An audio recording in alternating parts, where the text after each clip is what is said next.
Objective of this session is to raise the profile of the issue of air quality in Africa as key public health intervention that warrants serious focus and attention. The second objective is to hear directly from policymakers in Africa about their policy approaches or investment in air quality. This is better? Thank you.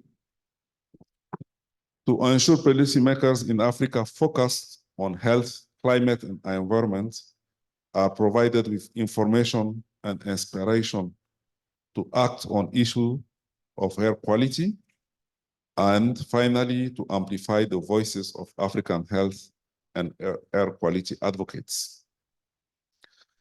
Again, thank you for being here this morning, physically and online.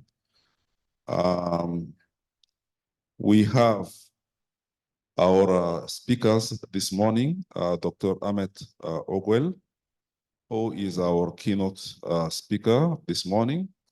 We have 4 other panelists: Nina Renshaw, Head of Health at Clean Air Fund, our partner in this initiative; Bertrand Asamoah, who will join us online, who is Associate Partner and Country Director of Tadberg Advisor; Maurice Ojok, Country Manager, AMREF, South Sudan. I don't know. Yes, he's here. Thank you. And last but not the least, Dr. Sultani Matandechero, who is the Deputy Director General at the Ministry of Health, Kenya. Having said that, let me invite our first keynote speaker, Dr. Ahmed Ogwell, for his keynotes. Thank you. Help me welcome Dr. Ahmed.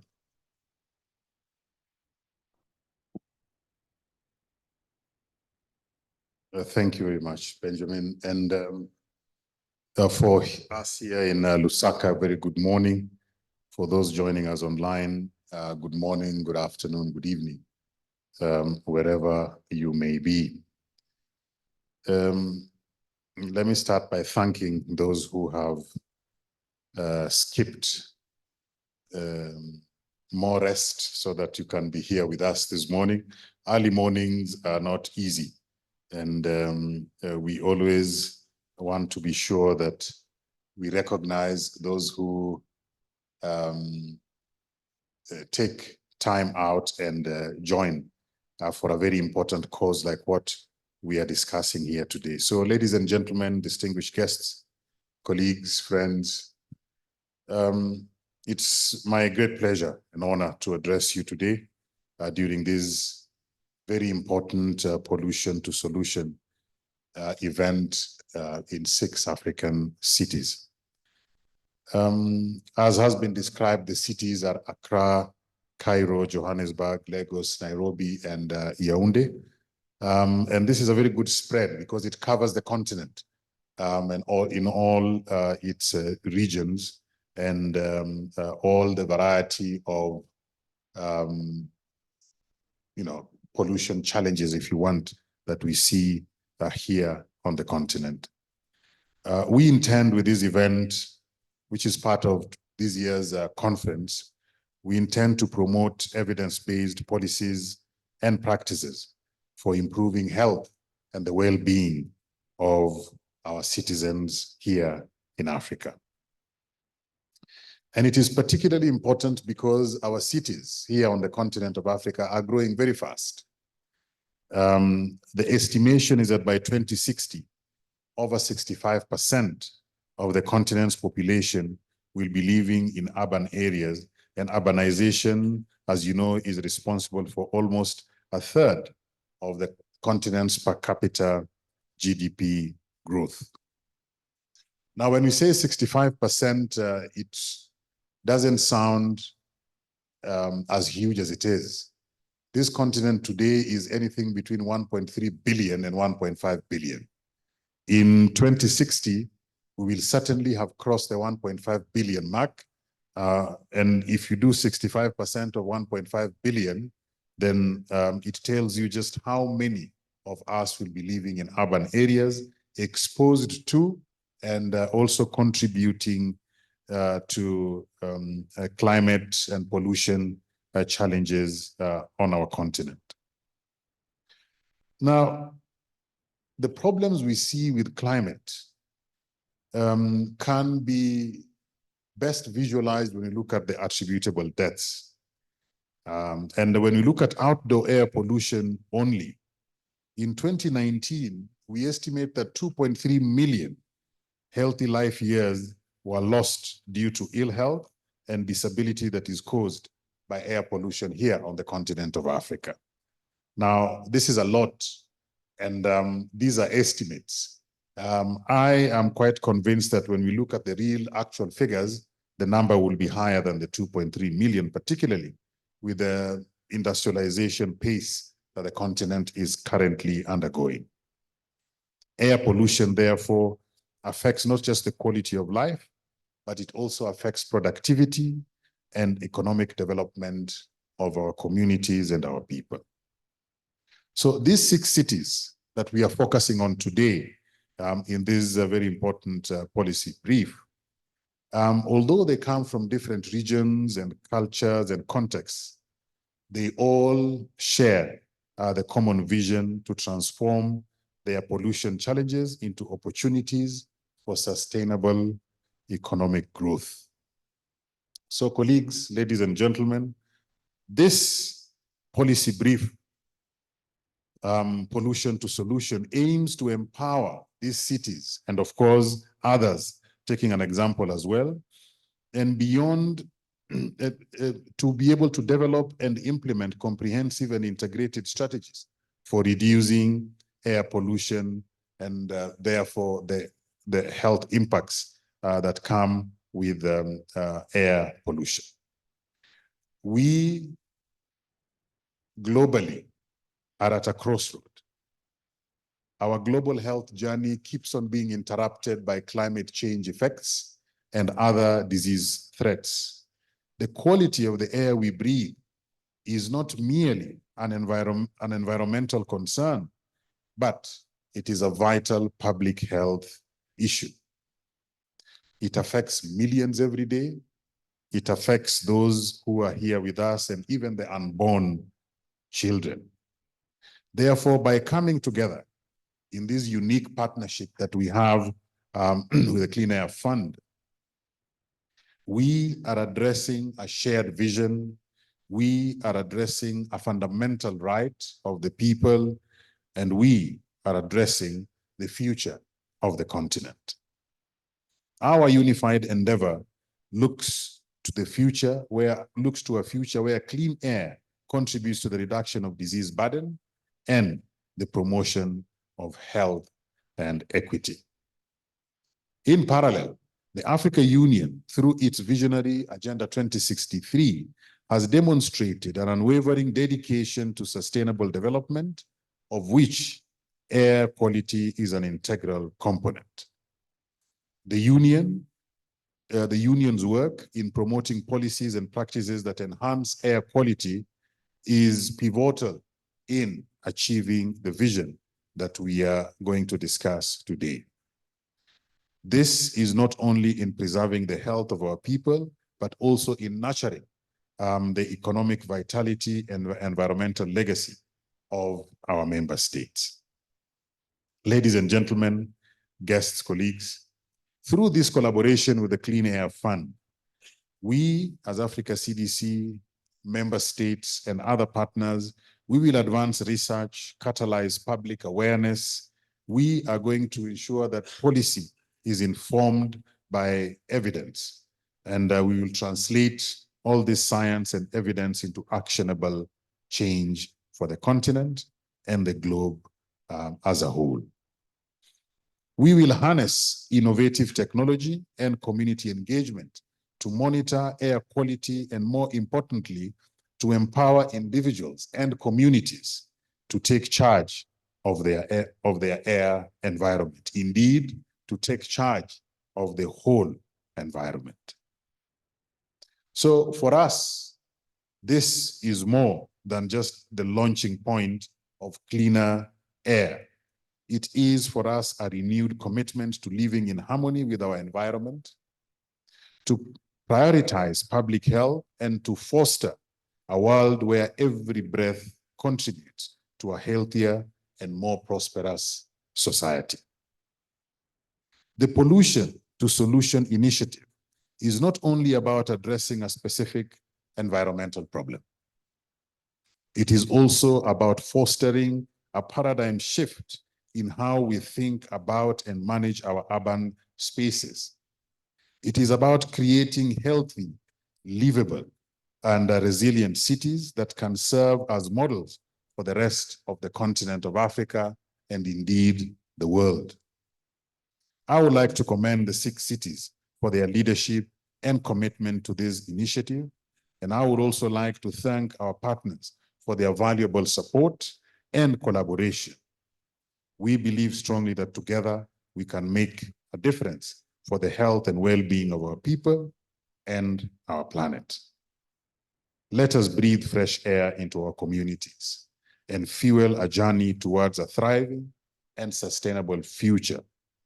Let us ensure that this policy brief that is launched here today reaches all the ears and the eyes, indeed all the offices that need to get this information for policy change and action that supports the vision of Agenda 2063, the Africa we want.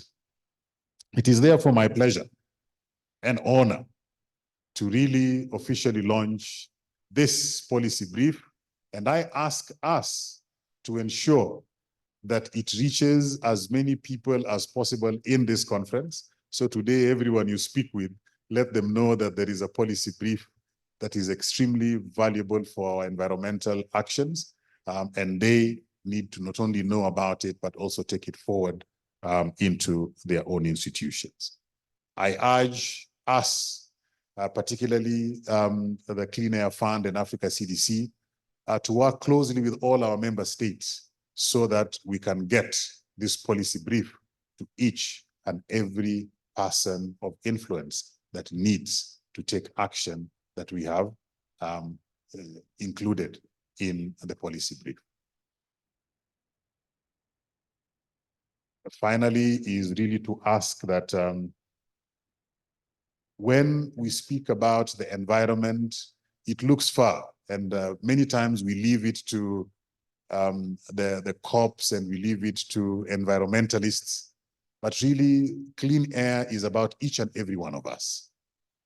And if we value clean air, then let us also value the advocacy that is required for us to maintain clean air, and where the air is not clean, to ensure that we are putting in place measures and actions that will give us better and cleaner air. I thank you very much and look forward to the deliberations of this session.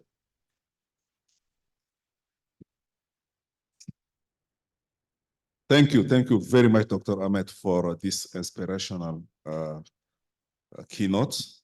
Now I have the honor to invite Bertrand to give us a highlight on the policy brief.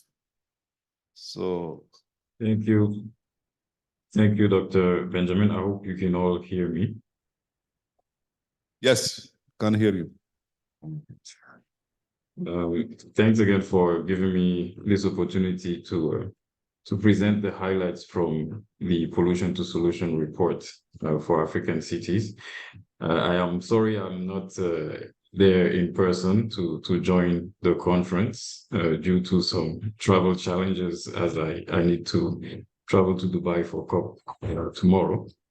But I wanted to, yes, can you hear me? Yes. So I'm pleased to present this report, which, as mentioned by Dr. Ahmed, we hope that this report will bring more attention to the issue of air pollution on the continent by focusing on the economic case for investing in interventions that can help curb air pollution on the continent and yield positive outcomes in terms of But number. and powerful team. When I look in small, powerful. Can you all hear Small me? I'm still people. So, as I was saying, this report brings all hopes to bring attention to the issue of air pollution on the continent and the impacts that it has on lives, on our economies, and on our environment, by stressing the economic case for investing in interventions that can curb air pollution and help yield positive results in all three areas. On the next slide, you'll see a couple of key figures. So the number of air pollution deaths in Africa in 2019 was estimated at 1.1 million. And as Dr. Ahmed said, we know that over 65% of Africa's population is expected to live in urban areas by 2060. Air pollution claims more lives than tobacco, alcohol, motor vehicle accidents, and unsafe water, sanitation, and hygiene. It is the second largest cause of death on the continent after HIV/AIDS. And this is unknown to many people on the continent. The continent endures some of the worst air pollution in the world. 5 out of the 10 most heavily polluted countries are actually found in Africa. Air pollution threatens the success and the growth of African cities, with urbanization that is growing fairly fast on the continent, being responsible for almost a third of the continent's per capita GDP, thanks to urban population growth and the higher productivity rates among urban workers. But on the flip side, reduced worker productivity, higher rates of absenteeism, and premature death due to unhealthy pollution levels threaten to dampen this progress and undermine the health of national budgets, public services, and target enterprise. On the next slide,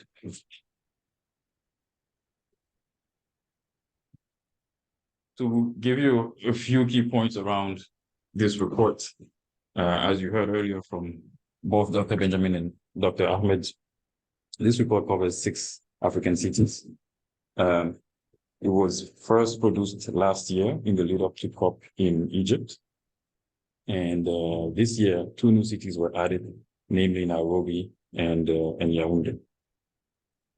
So as we built on last year's work, we sought to estimate the cost of air pollution across all 6 cities by looking at the burden, by estimating or quantifying the burden of air pollution in terms of health, environmental, and financial costs. So what we did is that we assessed or estimated a business as usual trajectory to 2040, and then contrasted that with the figures we would get in a scenario where the cities that we were looking at adopted a set of clean air measures. We focused on 5 indicative clean air interventions to give a sense of what is possible. And our recommendations focus on interventions that can be implemented by funders, governments, and city leaders. On the next slide,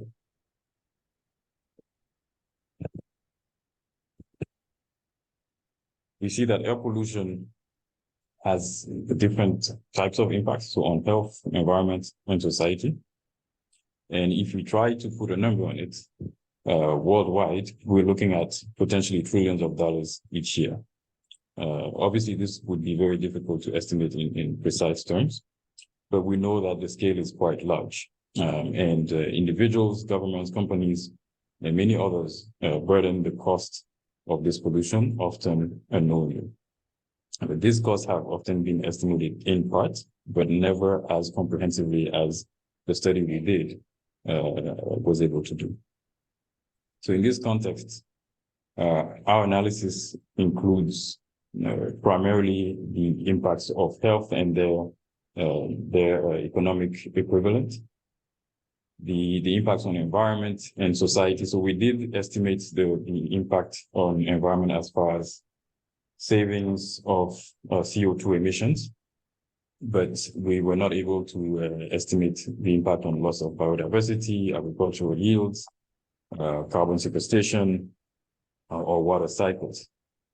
As far as society, we know that air pollution also has significant impact on cities' livability, their reputations, and also the effectiveness of infrastructure.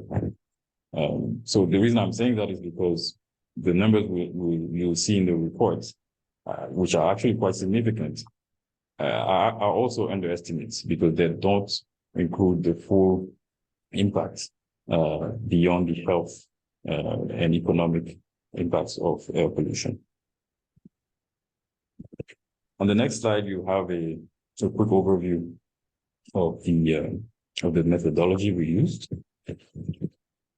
So the first step was about estimating the number of premature deaths and the disease burden. So in terms of number of days lost, and then converting that into an economic impact, and then ultimately into a financial cost.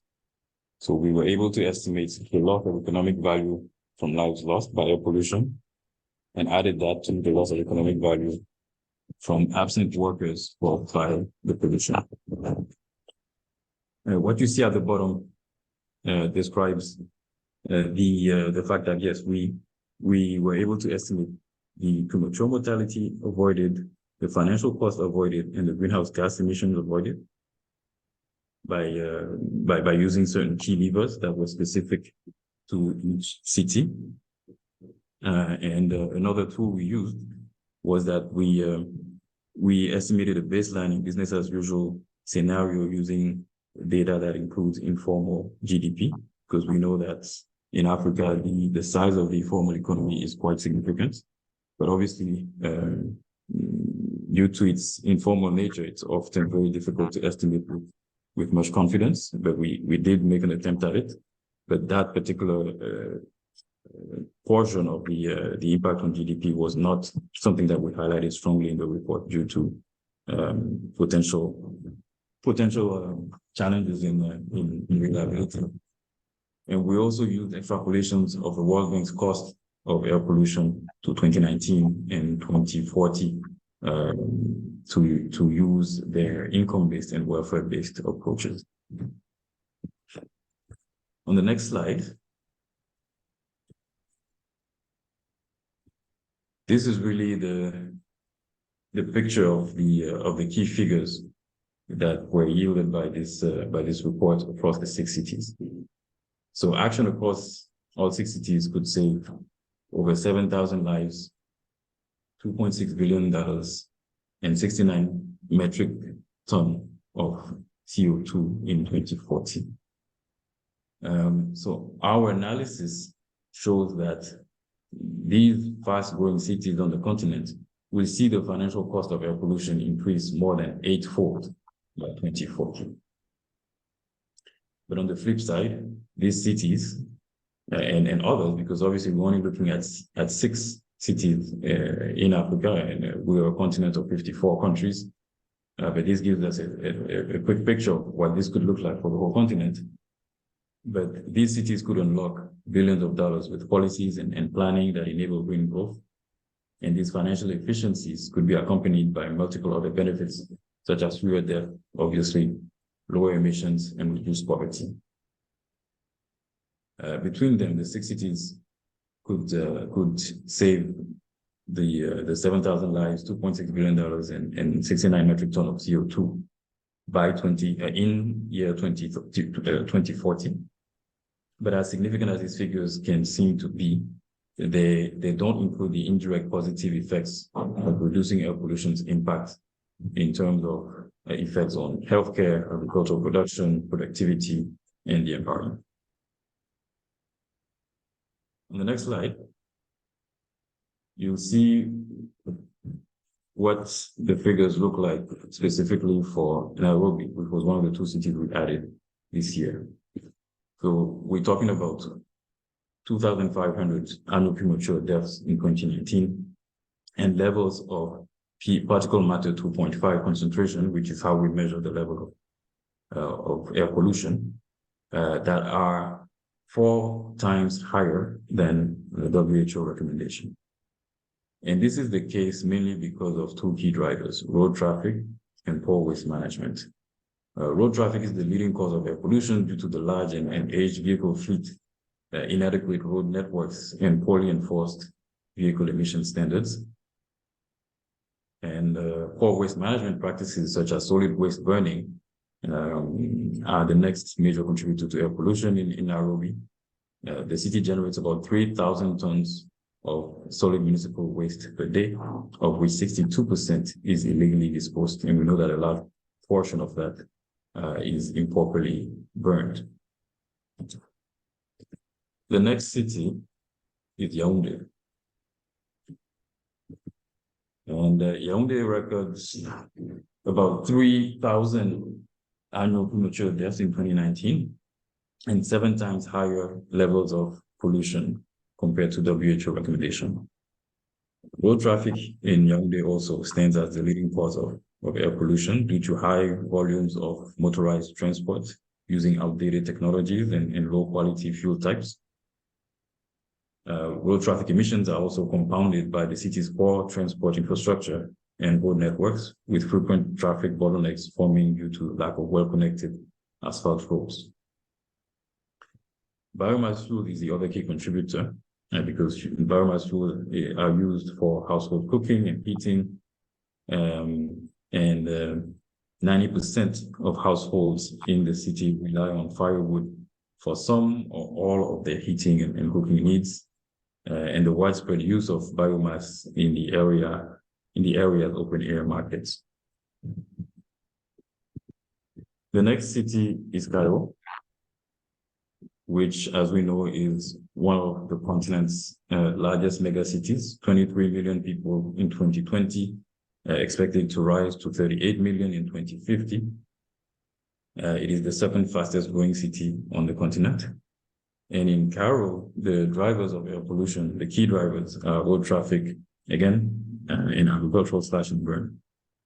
Road traffic because of aging private cars and taxis, which account for 80% of an extreme congestion problem for the city. Also, mass transit options are among the poorest for a mega city with only 4 kilometers of metro line per million population. Agricultural slash and burn is the other key issue. A growing demand for real estate on agricultural land in the cities surrounding the Nile Valley has led to increasing use of this practice. Also, poor access to technology means that farmers burn rice straw following the harvest, which creates an annual black cloud across the Nile Delta and Cairo. Lagos is the 4th city on the list. And Lagos had about 24,000 annual premature deaths in 2019, and 14 times the levels of PM 2.5 concentration compared to WHO recommendation. Road traffic, yet again, is the #1 contributor, followed by biomass fuels. Road traffic, because road transport stands out due primarily to the high numbers of old cars and limited transportation options in the city. Also, solid fuels are still widely used in the city, particularly by lower income households. Around 50% of household energy demand is currently met by inefficient diesel and gasoline generators, which is another reason for the high pollution. For Jogo, we're looking at 5,300 annual premature death and 6 times higher concentration versus WHO recommendation. The main drivers in Johannesburg are industrial and power plants, followed by biomass fuels. Johannesburg will attain official megacity status of 10 million people by 2030. So it's another very fast-growing city. And it's also South Africa's largest city in its financial and industrial heartland. And that's part of the reason why the #1 contributor is industrial and power plants. The proximity of the polluting industrial zones to the urban pollution to the urban population, exacerbates air pollution. Also, inadequate distribution of electricity grid expansion has failed to keep pace with rapid urbanization and the growth of informal settlements.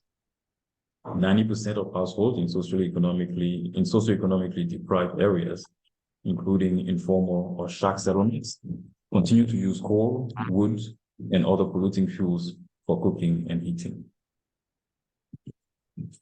Last but not least, Accra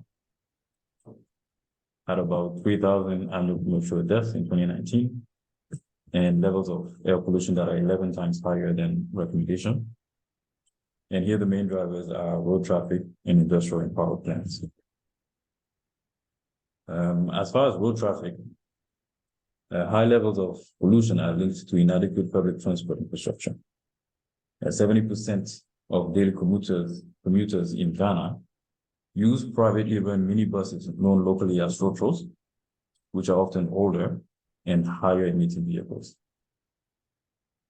The emissions from industry and manufacturing contribute heavily to air pollution in Accra, alongside automobile spraying and carpentry.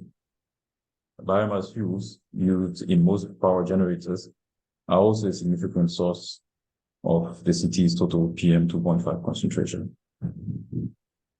So this gave you a quick snapshot of what we were able to estimate for the 6 cities.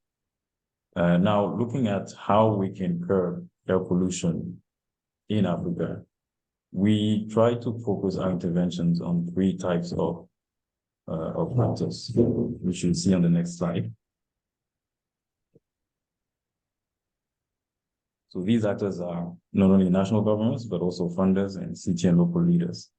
What I'll zoom in on now is the role that national governments can play in this challenge, in addressing this challenge, mainly because of the audience of this conference, which is mostly public sector actors, and also because we hope and know that the message that we're spreading today with the launch of this report will be taken to heart by all participants in this conference and hopefully acted upon in our respective countries. Business as usual will condemn Africa's fastest growing cities to high levels of air pollution and soaring emissions, which will drive highly negative effects on health, economic growth, and the environment, both in the short and the long term. The actions we propose here make sense on several fronts, and what we're trying to show is that these actions will pay for themselves many times over. So even though those interventions can have a relatively significant cost, the cost of not doing anything is actually much, much, much higher in terms of deaths, in terms of loss of economic productivity, in terms of impacts on the environment. So this report sets out to make the case for urban initiatives and national policies that prioritize clean air as an engine for fast, fair, and sustainable growth in Africa's largest cities. We also hope that city leaders working on this agenda in close partnership with national and regional institutions, such as the African Union, will also contribute substantially to wider efforts to fight climate change and position our African nations to thrive in a low-carbon future. On the next slide, you see the 3 key actions that we would like our governments to take. This said, our report contains a long list of recommendations for governments, donors, multilateral development banks, philanthropic foundations, and research groups. But besides these critical funding actors, action against air pollution will require joint effort from government, city leaders, and citizens. Firstly, in terms of promoting data sharing, because by encouraging data sharing between air quality monitoring networks, health databases, and decision makers to ensure that all levels of government have the necessary data to deliver coordinated, evidence-based decision making. Also, as countries develop their air quality capacities, governments should serve as the central repository and owner of air quality data sets to ensure knowledge is as close to decision making as possible. We also need governments to develop action plans to produce integrated air quality management and national climate action plans that clearly describe the necessary tasks, owners, and implementation timeframe for a comprehensive set of air pollution measures.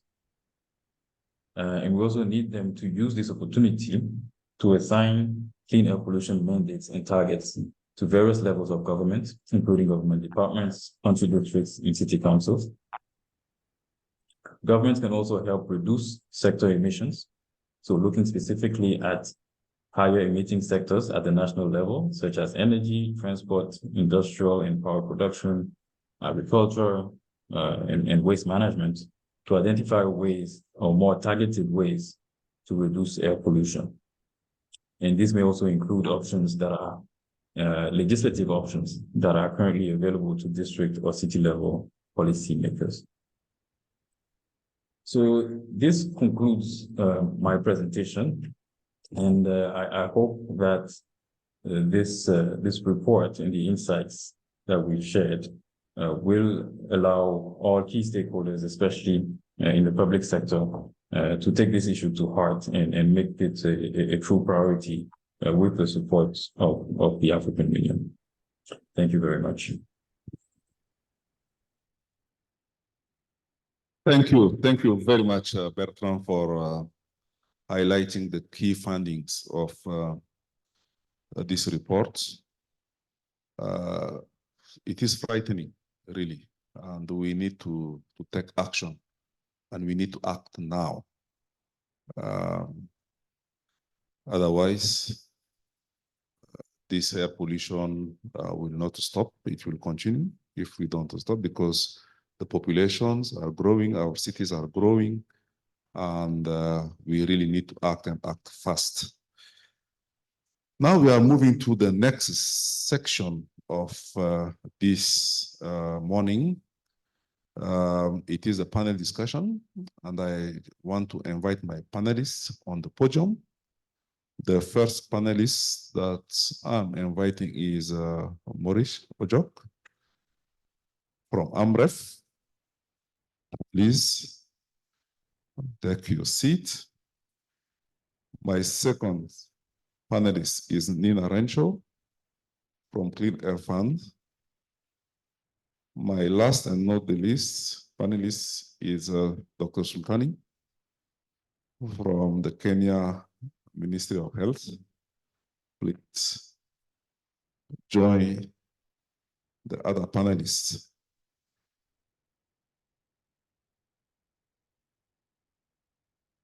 So we have about 35 minutes to end our session this morning.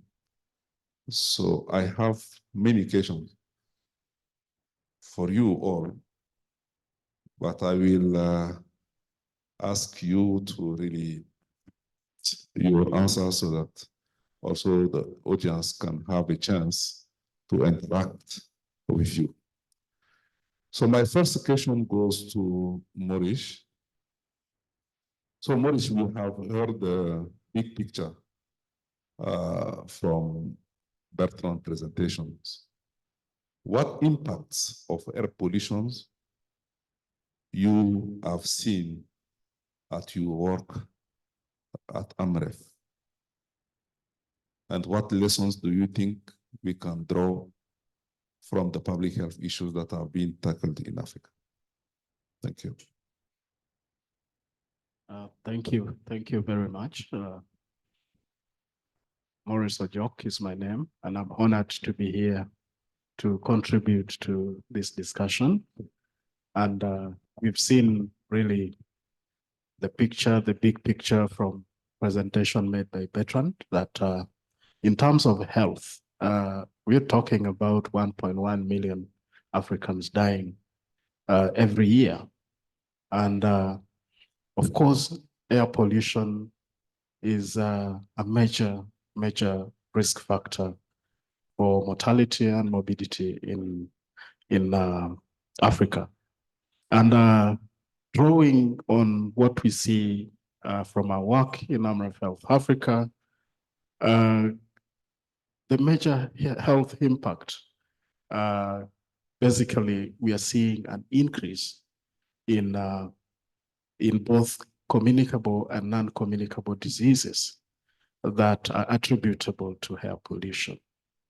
We are talking about diseases such as pneumonia.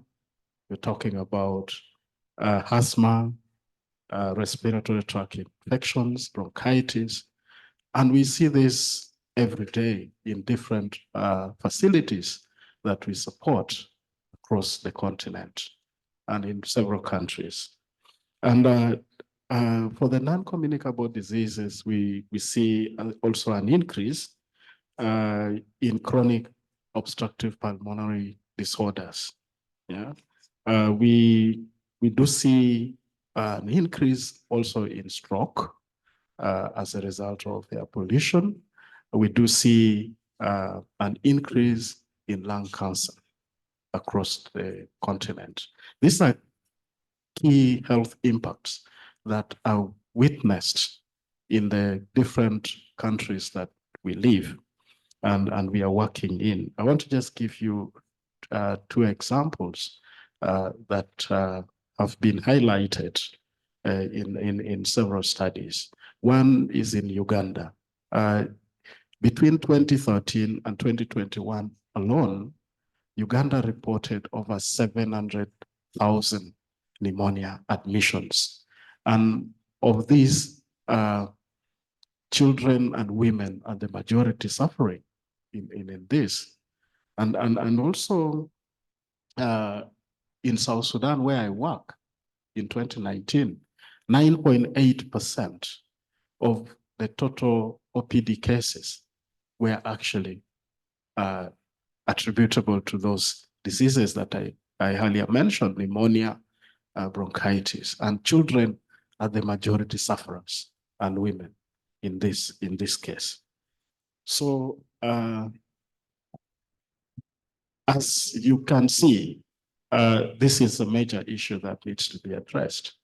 And then going to the second part of the question that you asked is, what lessons do we draw from the work that we do in public health in Africa? One is that we've all heard from this conference and from the beginning, and even when Dr. Ogwell was presenting this morning, he talked about the importance of community engagement and involvement in decision-making, as well as implementation of interventions. And this is vital because then we are able to address the real community needs and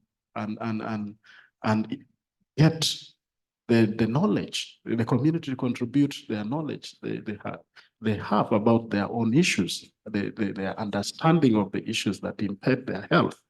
So this is quite important.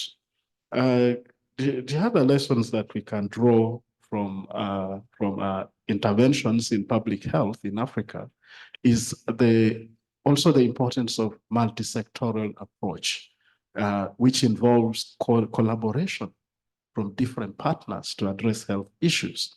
It's important.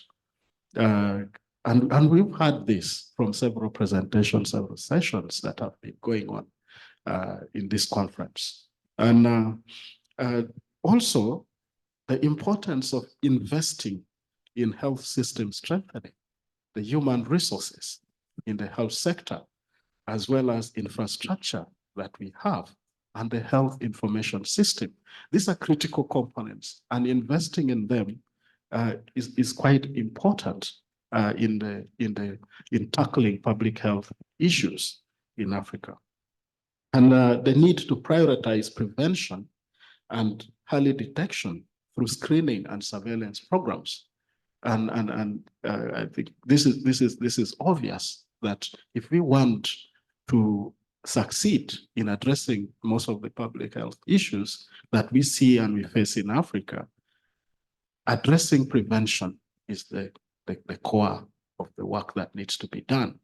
And also we cannot leave out addressing social determinants of health, such as poverty, education, gender inequality, that are major contributors to the health problems and the health challenges that we see across Africa. These lessons can be applied to various public health issues.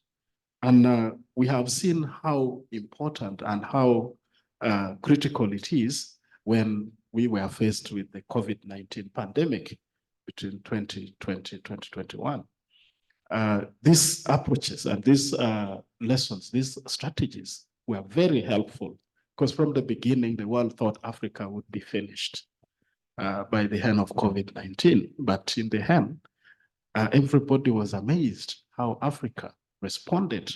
And through these strategies and approaches, we were able to contain COVID-19. Thank you.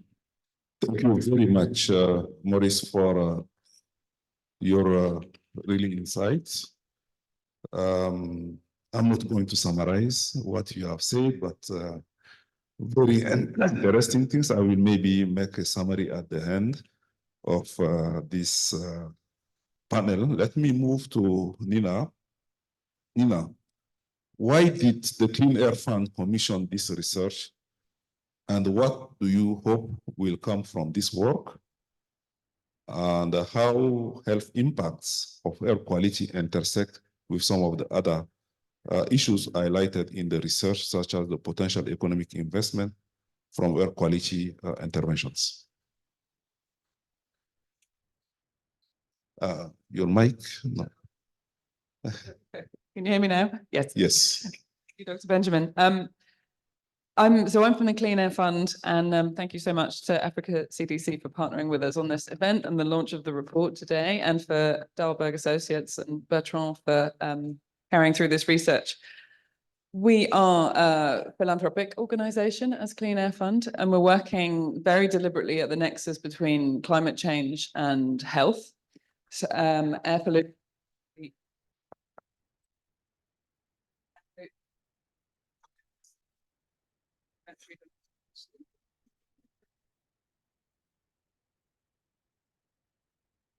Thank you. Oh, great. Thank you. So air pollution arises from the same sources as greenhouse gases and climate pollutants. So we're looking especially at fossil fuels, but also waste burning, agricultural burning, and various sectors, transport, energy, and so on.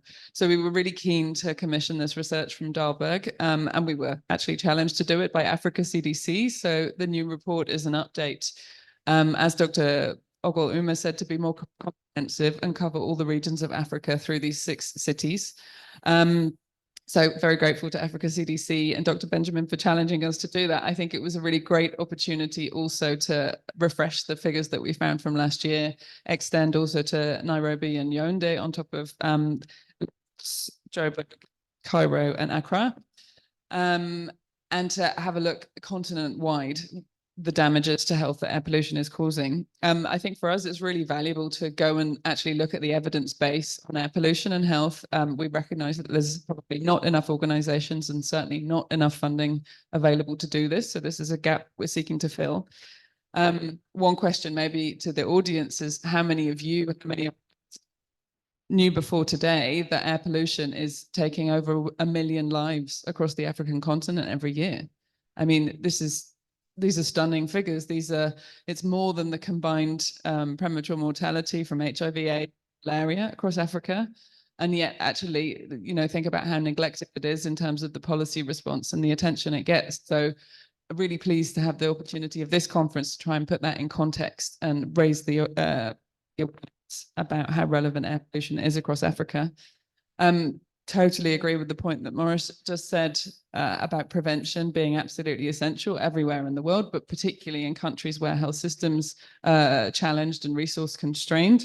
One thing that we really especially want to emphasize with this report is the absolute dire contrast actually between the economic impacts of air pollution across Africa and the almost total absence of funding for research and implementation on air quality measures. So it's really a call to action for the development agencies, for the governments, for financial institutions and philanthropies like us to step up to air pollution as a challenge across Africa. So we're really hoping that the awareness will be raised as a result. This is something that as Clean Air Fund, we do in a number of areas. We also look at the global air quality funding environment. We do an annual report to see how that's evolving. And just to put that in context for you, our latest funding study, which came out last month, shows that just 1% of international development funding goes to air pollution. And considering this is both a climate and a health challenge, clearly that's not enough. And of that 1%, just 5%, so 5% of 1% comes to Africa for air quality measures and research. So clearly there's a massive gap there. And off the back of these two reports, we've been in conversation with the African Development Bank. And we're really grateful to the chief economist of the African Development Bank, Kevin Arama, for writing the forward to this report. And we're hoping to take things forward with them from there. To the second part of your question, Dr. Benjamin, you were asking how we were taking a multi-sectoral approach to this research and how air quality intersects with other issues. And as Maurice already said, you know, we saw through the COVID-19 pandemic just how indispensable public health, preparedness and prevention are when we're faced with these kind of health challenges, and are especially to economies. And yet air pollution is still basically hiding in plain sight. We all know that it's omnipresent. We all have an inkling of the damage that it's doing to our health. And so we would ask again, what else is causing 1 million deaths across the continent every year and receiving so little attention from governments and authorities and funders and so on? So clearly there's a huge mismatch there. So we would contend that air pollution should be on the agenda of everybody here at CPHIA, because it's such a cross-cutting issue. I don't need to repeat it because Maurice said it already, but it intersects, it cuts across with maternal, newborn and child health, especially with non-communicable diseases. I mean, air pollution drives more than 1/4 of cases of cardiovascular disease and stroke, obviously has a huge impact on lung health and cancers, but also, you know, there's proven linkages as well to dementia, to Parkinson's disease, diabetes. So there's such a lot to do around the NCD agenda, but also the intersection with pneumonia and especially viruses affecting the lungs and respiratory system. So this is, of course, driving enormous economic costs to health systems, but also to families in out-of-pocket spending. And the costs that Bertrand summarized earlier, that also includes the costs of lost productivity. We wanted especially to look at these 6 fast-growing megacities, because we recognize that these are drivers of the economy across Africa. But it's such a loss to the workforce if people's health is so desperately affected by air pollution. And this is something that also ministries of economy and investors should be taking note of as well, that it's relatively simple. So we focus in the longer report, please take a look on the solutions that each of these cities is deploying to turn the tide. And we've got lots of examples that we'd be happy to share with you as well. But yes, the investments, you know, I think as the World Bank has said, that for every $1 invested in clean air, we get $30 return. So this is definitely a message that we want to leave you with this report as well. Thank you. Thank you very much for this insight. I'm moving to Dr. Sultani. Dr. Sultani, I'm not going to ask you the question about the health impact that you have seen from air pollution in Nairobi, because it has been sufficiently exhausted by your two predecessors. So I'm going to ask you, what are the most promising measures that are helping to reduce air pollution in Nairobi, and what more needs to be done to fully tackle air pollution in Nairobi? Yeah, thank you very much. And I just wish to really inform that I'm really excited about the discussion that is ongoing. I'm learning a lot. But just to what you have asked, I want to agree with the speakers who have spoken before me that the impact is much wider than we can expect, because even apart from what they've said, you know, we have also seen that air pollution is playing a very big role in the kind of immunodeficiencies that we are seeing in our health facilities. And you see, when we now have these immunodeficiencies, then we have susceptibility. People become susceptible to many other health conditions apart from the respiratory diseases and what has been already said. But now to your question.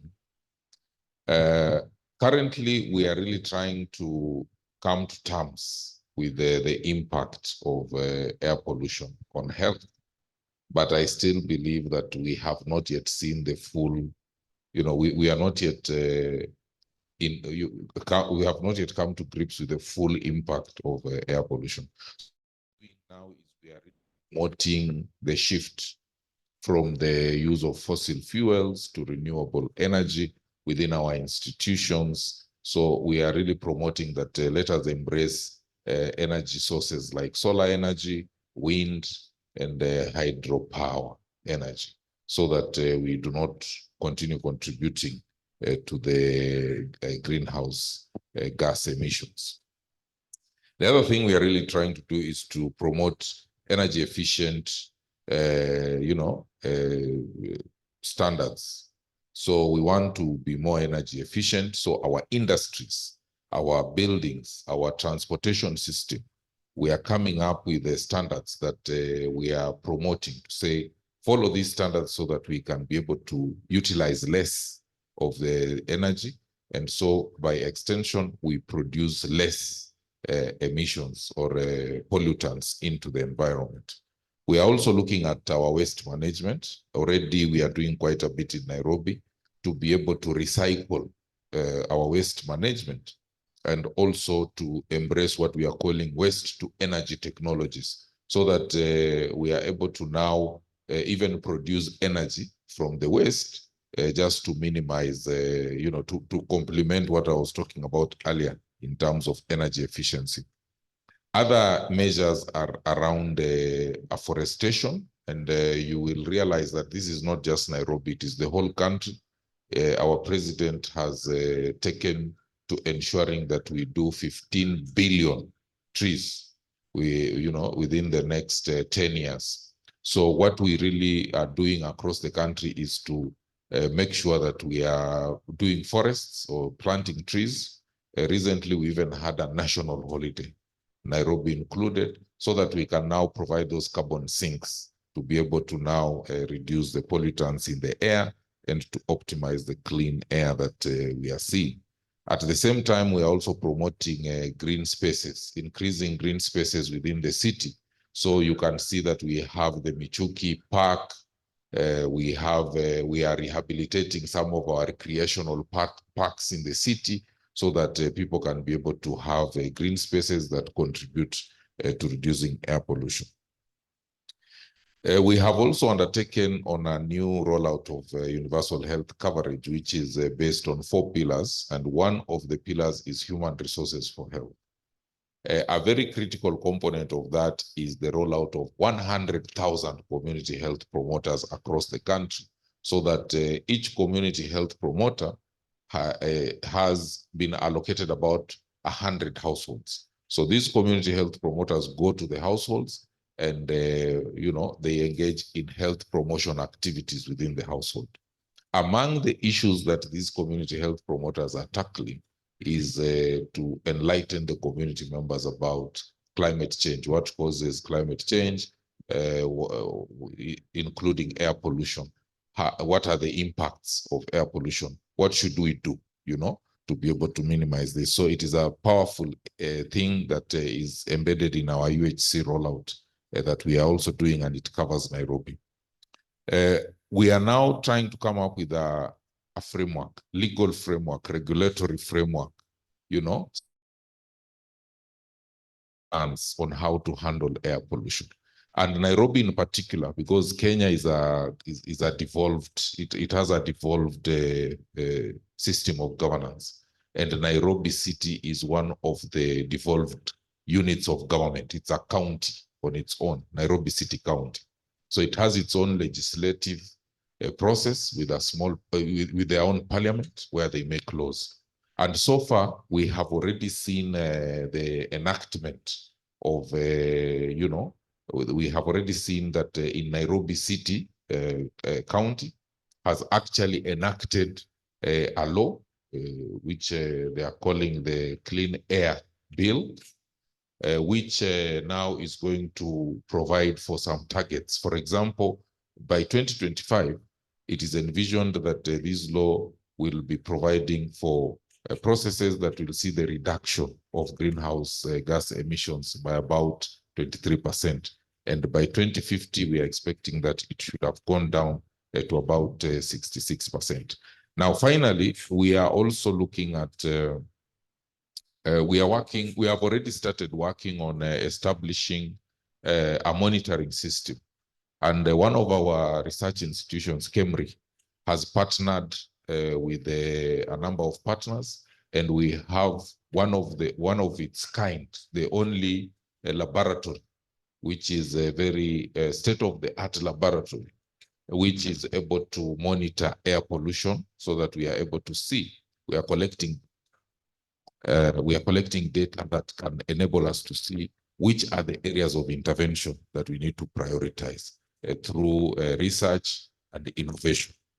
Those are some of the issues we're doing, although we know that there is a lot more that we need to do, but currently those are just the measures that we are taking. Thank you. No, fantastic. Thank you so much. And I think we are going to learn from Kenya and the example of to expand it to the other cities on the continent, because a lot of good things are being already done, the reforestation, the legal frameworks, the community health, people who are taking into account the issue of climate change and air pollution. So these are very, very, very good initiatives that are already being put in place. So I have some questions for you people, but to the audience and to those who are online before I come back to my panel. So Dr. Tesfaye, I think you have a question. Wow, I can see. Okay, let's start here and then we go to. Good morning, everybody. Thank you very much. My name is Tesfaye Bali from USCDC Atlanta. My reflection is not necessarily an opinion or policy for CDC, so don't take it. Thank you very much for the nice presentation. At the same time, I would like to thank everybody, all Africans, now to the level you are here now discussing for African issue. Establishment of Africa CDC, I'm a witness from the birth of Africa CDC, December 2012, and up to now, where you are. Now, this is the third conference. Really, I will congratulate everybody for your achievement. Coming to the environmental issue. Environmental health, climate change is a big issue. And Africa is one of the biggest continents just affected by climate change effect or environmental effect. So as you know, environmental health, it has three components. That is food, the food you eat, the air you breathe, the water you drink. All this is interrelated, but in one back pocket, that is environmental health. My question is, I know there are different ramifications. When we think about environmental health, going for specific things, for each issue, drawing attention for the state may be challenging because of the economical other priority. So do you have really a structure or thinking in establishing environmental health, climate change at Africa CDC level, go to regional coordination centers, then National Public Health Institute, whoever it comes, once you have that unit, and they may have air pollution, the air pollution unit will respond. For the air, the food is the same. For the water, it will happen the same. Any toxic outbreak investigation, disasters that might be related to the climate change. So the government will be much interested when it became just as a unit, and that unit will be responsible to go. So do you have any plan in that approach? So my question, when you get out from here now, from this room, who's going to take the information and the recommendation from here to the government? I don't think there is any vehicle mechanism to take that information. But if you have that unit at National Public Health Institute, Regional Coordination Center at African CDC level, will be happy. So next year, I would like to have to hear a track for environmental health and the climate change. Now you have 9 track only. There is no environmental health and climate change track. So please, for the next conference, consider to have an environmental climate change track. Thank you very much. Thank you very much, Dr. Tesfaye, for suggesting a track for environmental health and climate change. I will take it up with the scientific committee for the next conference next year. And, you know, we are establishing Africa CDC in stepwise. So the unit on the environmental health unit will be established. It will come. So we are going gradually. Let's reassure it will be established. Thank you so much. So yes, the gentleman here. Wow. Yes, you first. Yes, you. All right. My name is Somokante. I'm from Marawi. My question is about, you have highlighted that you have the initial city where you want to begin with.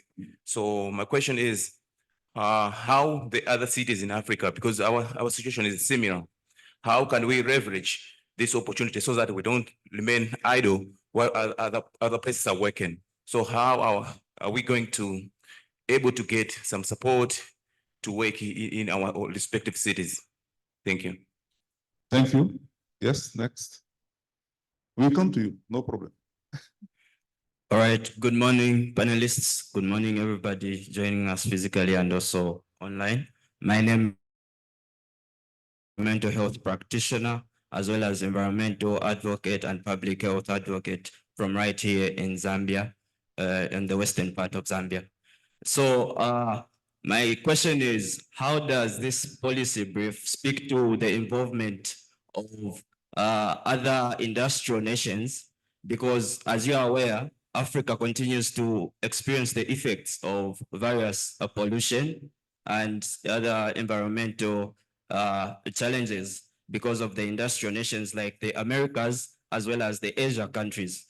And I've noticed some leaders actually come out and speak that climate change is a hoax, which is not the case. So how then does this particular policy speak to those leaders who are from the industrial nations trying to take also a proactive action so that Africa stops to experience those various climate change and environmental effects?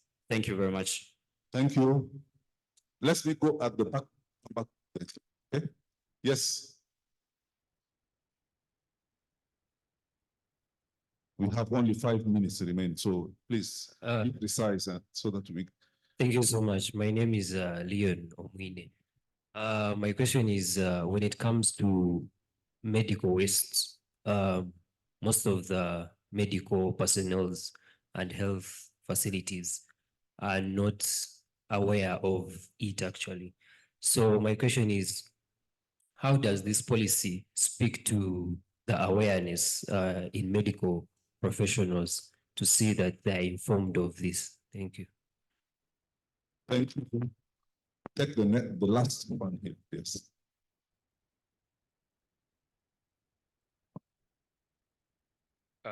Thank you. My name is Mabor Boraloin Kajok from South Sudan. I have a very simple question, and it goes directly to the Clean Air Fund that has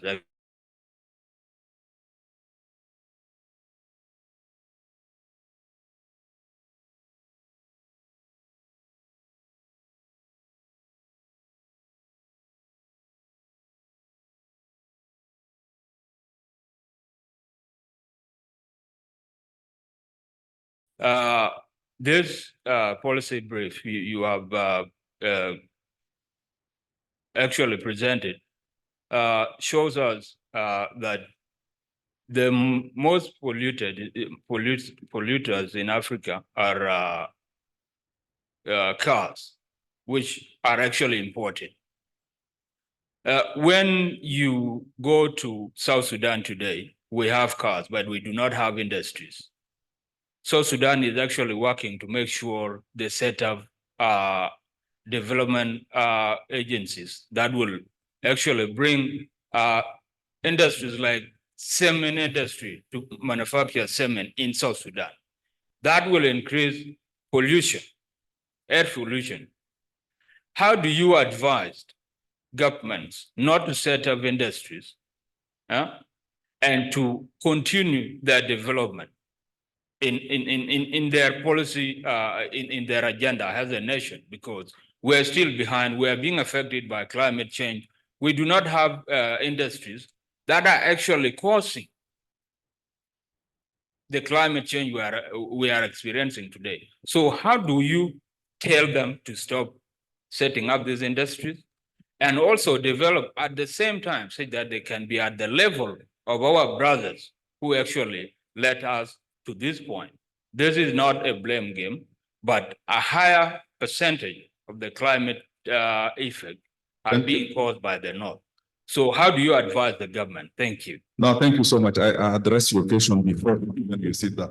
You know, today we have green cars using the electric cars.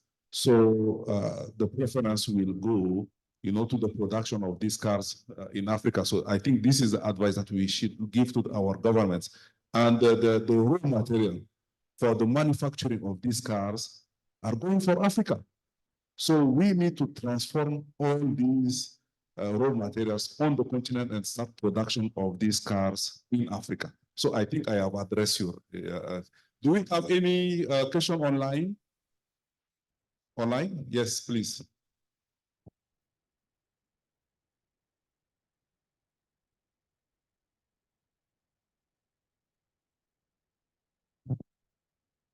Online? Please, can you write it out for us, please?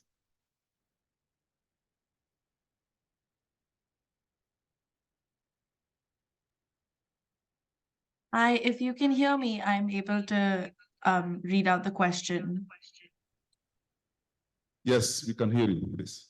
Go ahead. I think it's just been removed, but the question was related to car transportation in Africa and if there has been any consideration to low emission zones in African cities. Thanks. Okay, thank you very much. We take the last year because we have only 2.5 minutes. Yes, you, and then we revert to the.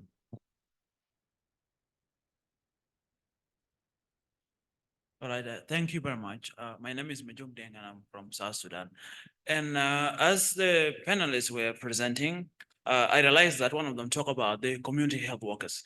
And one of the problems we have is that it's not my problem until it's my problem. And when actually I get sick, it's too late for us to act. So I was kind of thinking about how we can leverage the health insurance and the climate change. And I was thinking, like, as we have the health workers, how can we actually get people involved in climate resilience earlier now before they become sick? And one of the line thing that I was thinking about was, like, we have this issue of tree planting that we are actually rolling out now. And I was thinking of, what if we have a form of insurance that actually tells people to plant trees, and when a tree reaches a certain level, that actually counts for your prepaid insurance.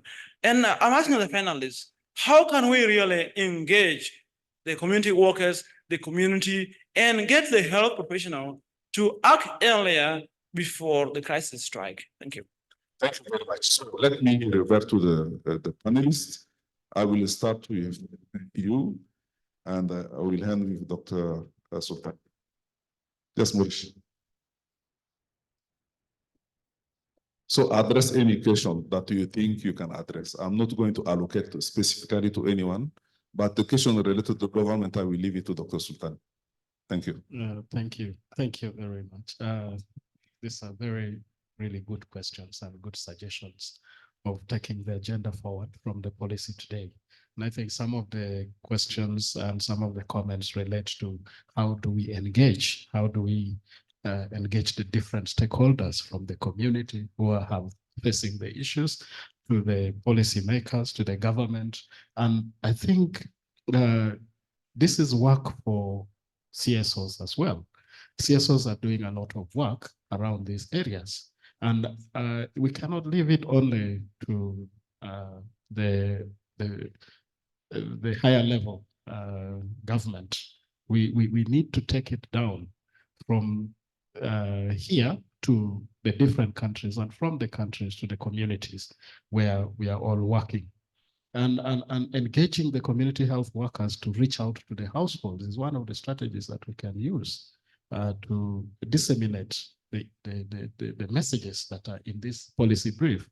And then also, I think another thing that is critical is that there's a number of CSOs that are working in different sectors, in different areas, in different countries.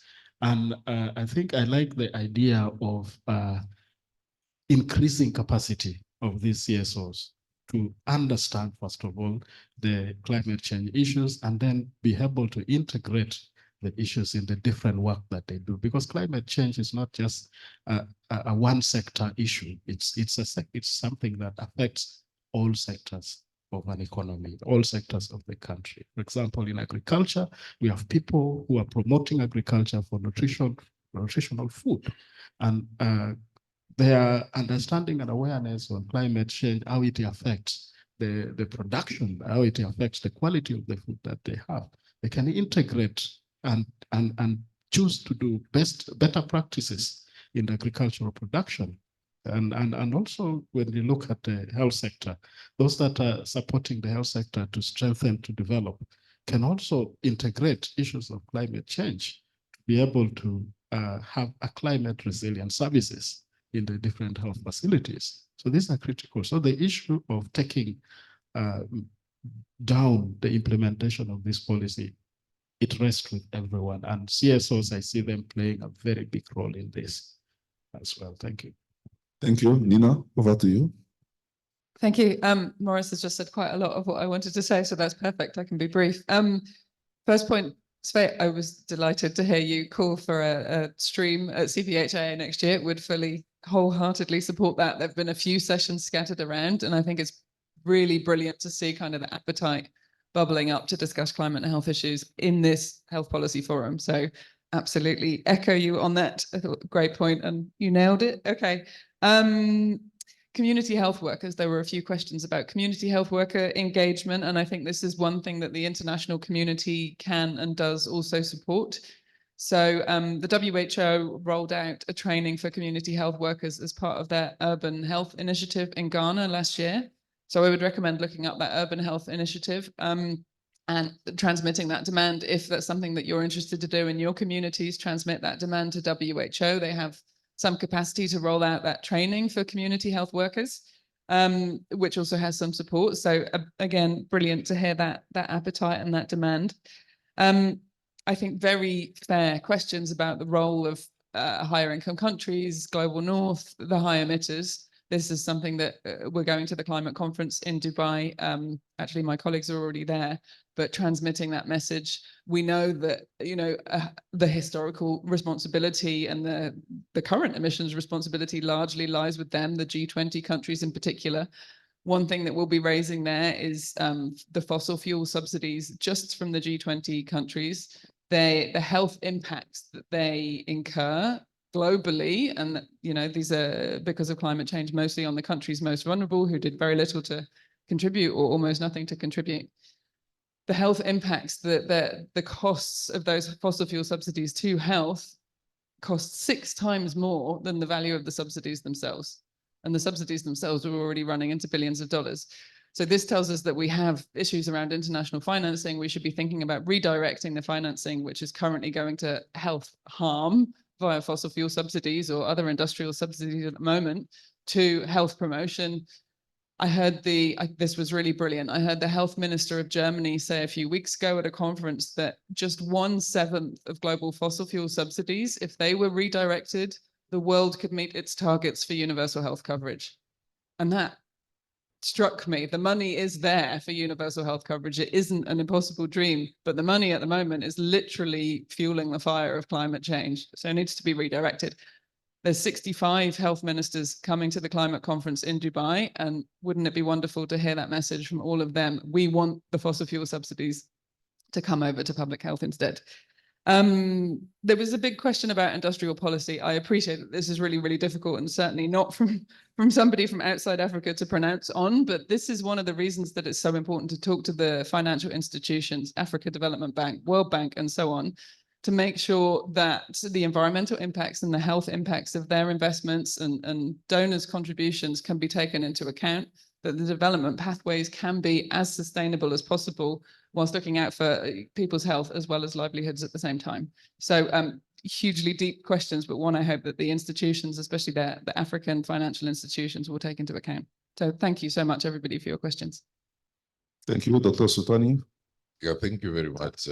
I'll be a bit general in addressing the issues that came up. But number one, I think at the center of all the issues that have been raised, we really need to hoist our advocacy for issues of climate change generally and air pollution in particular with relation to health. The figures, the statistics are speaking for themselves.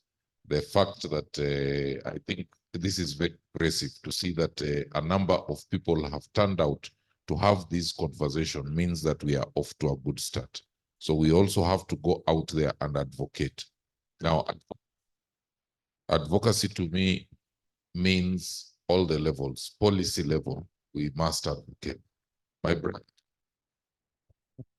from Malawi, let us start. Don't wait for, you can see what air pollution is doing in terms of destroying, causing all kinds of illnesses, causing premature deaths. Even as we wait, let's start advocating for action so that we can now start slowing down this impact. Now, this is a very important public health problem. So we need to embrace a whole of society approach. It is not just a health sector problem, although we are saying that, the impact on health is very big, but the impacts on health require all the players in public sector, private sector, implementing partners, non-governmental organizations, communities, everywhere. We really need to bring everybody on board. The Africa CDC has come up with a new public health order, which encourages the formation of specialized institutions, the National Public Health Institutes. I think one of the things that we really need to pursue is how we can be able to come up with such institutes that will lead and coordinate public health functions across sectors. And this becomes a very good place, a very good platform on which we can be able to address most of the issues that have been raised. Then finally, one of the main things that we are trying to do now is to move towards ensuring that everybody has access to high quality medical care at an affordable cost. In short, universal health coverage. We cannot achieve universal health coverage without strong primary healthcare systems. One of the ways of ensuring that we have robust primary healthcare systems is to ramp up health promotion and disease prevention. So let us really work towards ensuring that we don't wait for people to come for treatment with all those diseases that were stated, but then we go for them earlier through health promotion and ramping up our disease prevention mechanisms. Thank you, and back to you. No, thank you very much. Let's give a round of applause to all our panelists and all of you who have contributed to this discussion. This is just a starting point of really the discussion, because we have a policy brief that is in place that has articulated the actions, the challenges, and what we need to do. So, for the next step for us, it is very clear that we are going to continue the dialogue through series of webinars next year, bringing all different, segment of the society, as Dr. Sultani said. So all society approach, we are going to organize webinars. We are going to take further the discussion at policy level. Next year, we will have the specialized technical committee on health, population, and drug control, which is the Conference of the Ministers of Health in Africa. We are going to take this to them. We are going to table to them and bringing some other ministries, the ministers of environment, etc., who, including the ministers of finance and industry, etc. All these sectors, we are going to bring them together so that we can have a comprehensive response package to the air pollution on the continent, but the nexus between public health and climate change. So having said that, thank you very much for your participation. Thanks to our panelists, thanks to the colleagues who have put everything together, Talbot, Clean Air Fund, Africa CDC, all of you want to go, we have breakfast outside there, and you are all invited to join us before joining other session. So I am not closing, but I'm adjourning because it will continue. Thank you very much. Thank you.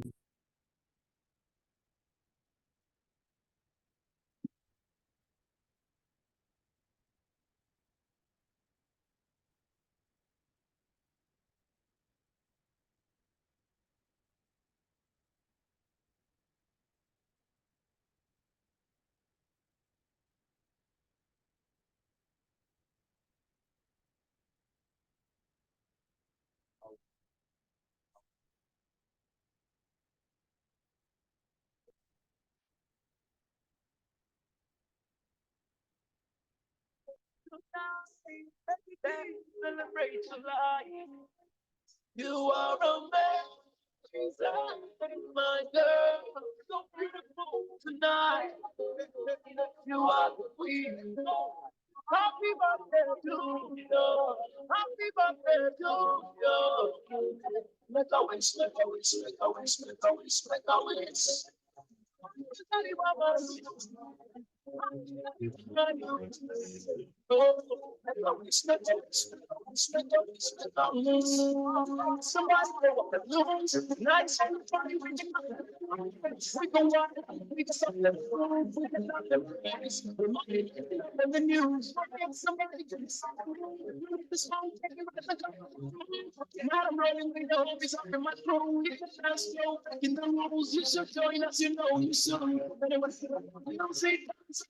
Drop everything, get up and dance. I wanna see smiling faces. So be happy when you still have a chance. It's your birthday. Get up and dance. Because I'm not feeling something, been through something, let's pour some. Happy birthday to you. Happy birthday to you.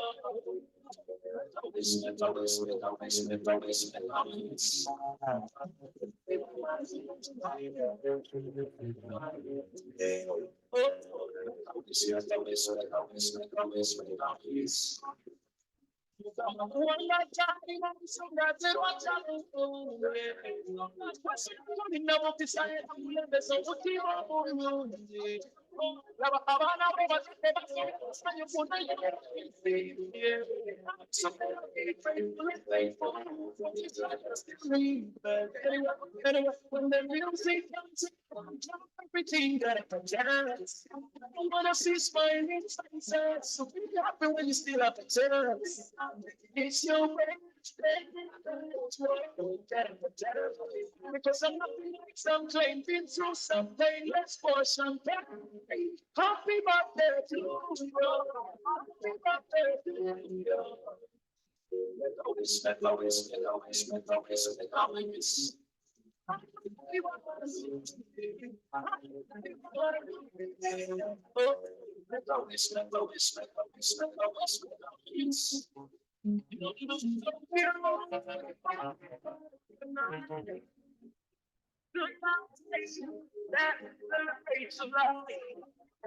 You are my girl. That's right. You are we.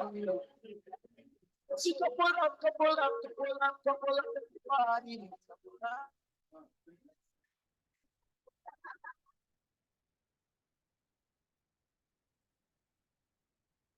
this big surprise, and thank you so much. I was not expecting, I even forgotten that it is my birthday, so thank you. Thank you for putting this together. So ladies and gentlemen, we just want, this is a boss, this is a mentor, this is a father, and he has got every characteristics you can add onto a person. I've worked with him in the last 4 or 5 years. I know he is and what he stands for. So we're glad to be celebrating him. We always do this in the space. I remember last year, just around the same time, we were having our office retreat, and he just walked in onto us, and the entire office staff were there. Now we are at CPHIA, it's an even bigger space, and our colleagues from the Big Drive Initiative and the youth team, the very naughty Tory, just like, hey, Nate, you know that I got a notification and it's Dr. Benjamin's birthday, can we do something? And just overnight, she playing along with Arena, and we're here, and then we talk to seize the moment. So we want to say happy birthday to you, so blow more candles, stay around for us. We're happy to celebrate you. Thank you so much. Kata, my cake. Kata cake. Let's everyone have a share.